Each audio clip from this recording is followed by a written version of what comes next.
খাওয়া দাওয়া। তো আজকে আমরা যাচ্ছি কোথায়? মেট্রো রেলে করে দিয়াবাড়ি যাচ্ছি।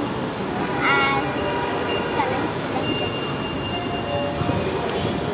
আর ভিডিওটাকে বেশি বেশি করে লাইক করে দেবেন, আর ভালো লাগলে চ্যানেলটাকে সাবস্ক্রাইব করে দেবেন। সো গাইস, এখানে টিকিটটা, আর একেবারে ট্রেনে উঠে তারপর দেখা হচ্ছে। গাইস, এত পরিমাণে মিরপুর 10, দরজাগুলো বাম দিক থেকে। গাইস, আমরা সিট পেয়ে গেছি।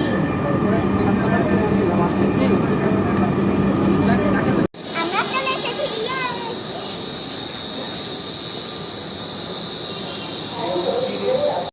গাইস, আমরা আমার একটা চাচুর বাসায় এসেছি, আর আমার চাচুর বাসা থেকে একটা মেলায় যাব।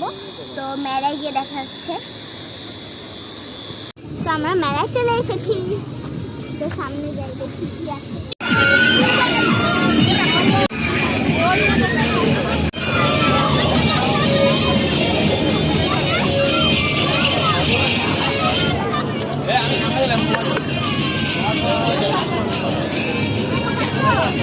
লাফালাফি করে এত টায়ার্ড হয়ে গেছিলাম যে আমরা সোজা রেস্টুরেন্টে চলে আসলাম খেতে। আর আমরা খাওয়ার জন্য নিয়েছিলাম গরু গোস্ত আর রুমাল রুটি। আমরা খেতে এসেছি। তো গাইস, আমরা পাহাড়ি ভুট্টা অর্ডার দিয়েছি, অর্থাৎ জুম ভুট্টা। তো ভুট্টাটা চলে এসেছে।